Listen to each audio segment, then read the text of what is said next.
Your eyes on the road. A message this month is especially aimed at young drivers who are often the most easily distracted. KMTV Action 3 News reporter Josh Egbert joins us live with an effort to put the brakes on crashes. Josh? Jen, cell phones and passengers remain the two biggest distractions in the car. After a heartbreaking loss, one Omaha family has made it their mission to get teens to put these things away and keep their eyes on the road. At 16 years old, Katie Reynolds' future was bright. The Marion High School sophomore was active in the community, student council, and church. But that all changed in an instant. May 30, 2007 is always going to be a tough date for us and our family. Another 16-year-old driver ran a red light and slammed into Katie's car.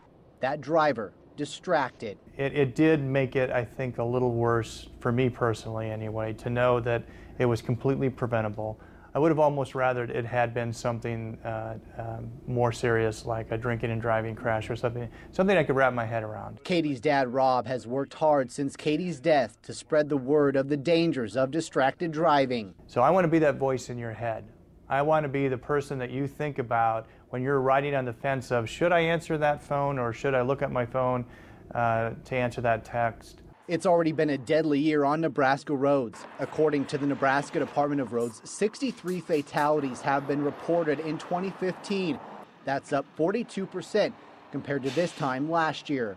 I just come up with the words bloodbath. I mean, that's really what's happening on our roadways here in Nebraska. Beverly Reeks with the National Safety Council says it's not just teens who are distracted behind the wheel. The more experience you have behind the wheel, the less you are distracted by passengers and by other things, but you're still distracted by the cell phone. In a study released by AAA last month, cell phones and passengers cause more crashes among teens than any other distraction.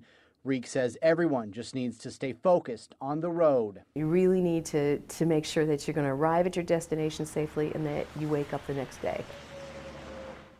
The Safety Council says that contracts like this, which show consequences for using your cell phone while driving, for instance, are good deterrents. But Reynolds say parents set the biggest examples. So if you use your phone while driving, chances are your teen will do the same. We're live in the news center. Josh Egbert, KMTV Action 3 News. A great reminder. Thanks, Josh. Police